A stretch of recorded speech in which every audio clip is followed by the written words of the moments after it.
Hi, good morning. Today I have this Volvo's Volvo V40. Okay, we just need the flathead screwdriver. Okay, now first you need to release the blade. Okay, release the blade.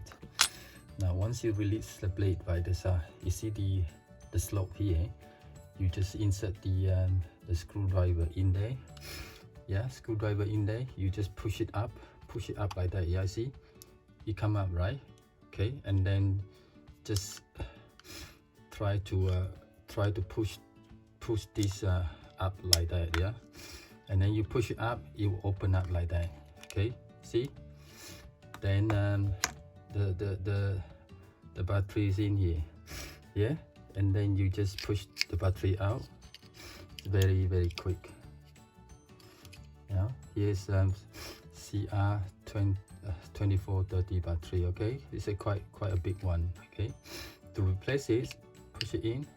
Okay, push it in and just line it up. Yeah, line it up like that. Okay, you line it up like that, and then you just press it down.